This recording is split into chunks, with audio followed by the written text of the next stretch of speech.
নববর্ষের শোভাকে আর আজ আমি সকাল সকাল একদম রেডি হয়ে চলে গেছো ধুপগুড়ি পূজা দিবার। আর মোর ভাই এলাম মোক খটিমারি নিয়ে থিবে। এই যে মোর ভাই বি আছে, তো একদম খটিমারি পৌঁছিয়া তারপর তোমার সাথে দেখা আছে। টাটা। ভাই তো মোক কলেক যে রাস্তা যা, তুমি ওর জন্য হাঁটি হাঁটি রাস্তা যাছো, রাস্তা যায় বাচ্চানম।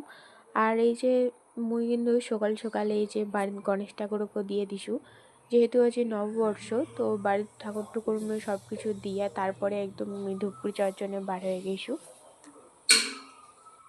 মোর ভাই মগ স্কুটিত করি একদম খট্টিমারি নিগিত আছে, ঝড়ের তীব্র গতিতে নিগিত আছে মনে হচ্ছে।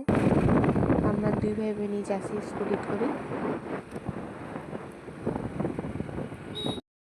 তারপর তো সোজা আমি খট্টিমারি চলে এসেছিলাম। আর খট্টিমারি তুমি ডাইরেক্ট ধূপগুড়ি যাও। এই যে ধূপগুড়ি ট্রাফিকের এদি দাঁড়িয়ে আসো। যেহেতু আমি পূজা দিবার চাচ্ছ, তার আগতে মুই 5 ফল নিয়ে নিনু। আম, বেদানা, মৌসুমি, আপেল, কলা নিয়ে নিনু। এই যে দেখো মন্দিরটা খুবই সুন্দর মন্দির, পারলে তোমরা আসেন ধূপগুড়ি।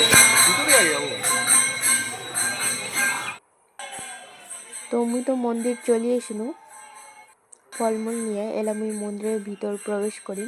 তো তোমাক ভিতরটা আমি অবশ্যই দেখাম আর কি।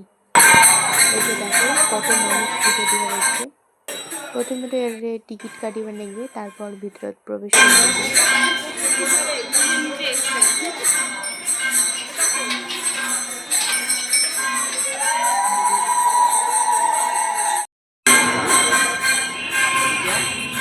পুজো দেওয়া শেষ, এলা আমরা যেমন খাওয়া দাওয়া করিবার।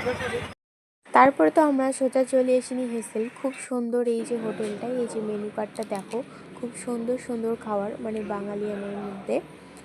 এতে তোমরা ভেজ নন ভেজ সব কিছু পাবেন। আর মুই একটা চিকেন থালি অর্ডার দিছু, তো ছিল সাদা ভাত, একটা বেগুনি, চিকেন, তারপর একটা চটচটি, ডাল, চাটনি, মিষ্টি, অনেক কিছুই ছিল।